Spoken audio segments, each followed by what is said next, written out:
Welcome back to my channel. Today I'm busy weeding to finish up all of the last details on my big pantry makeover.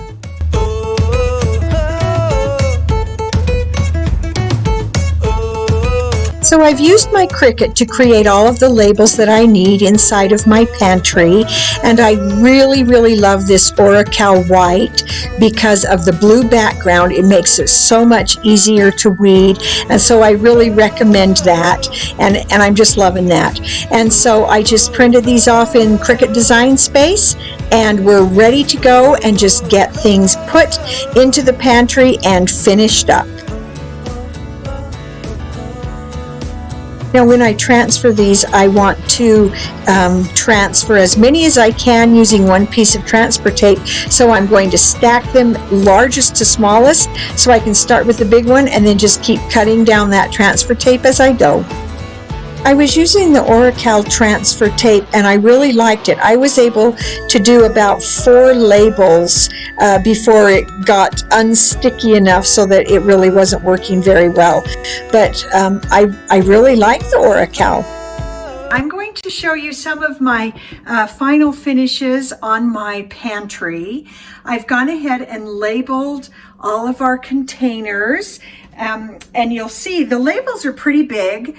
In Cricut Design Space, I just use the font and the size that just pops up first so that I don't have to keep remembering what is the font and the size if I'm going to go ahead and make new labels or if we get another container that needs to be labeled. And I did them big like that so that everyone in the family, including Anne, who has a vision issue, can easily see them and find them. I have 2 containers for granola because we do homemade granola, and I know it's going to take 2 of those once we make the granola, so I just have them set aside so that I'm not always trying to find a container for the granola.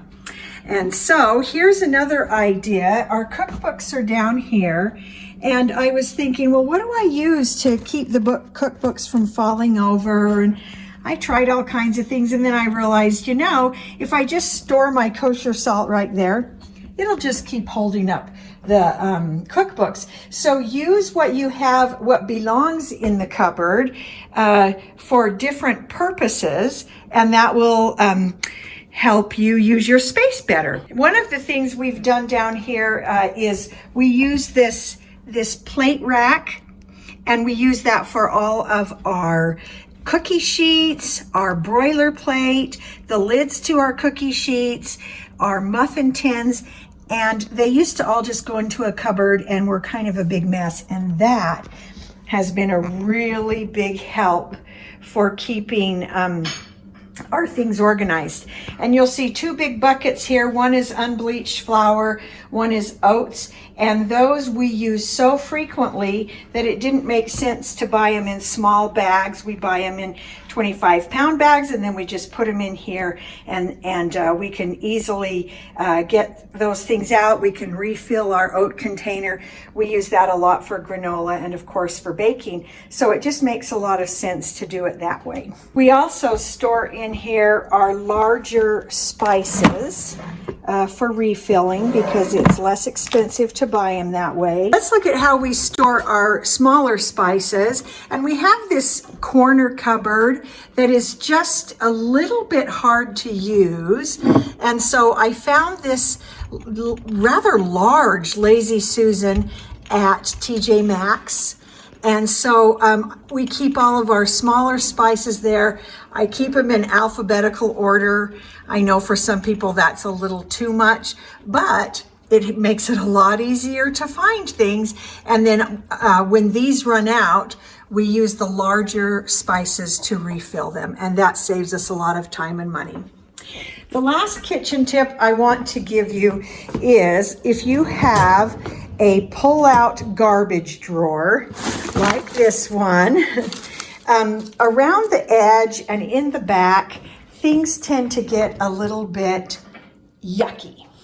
And so what I do is every time we take out the garbage, I have garbage bags down in the bottom, all ready to use.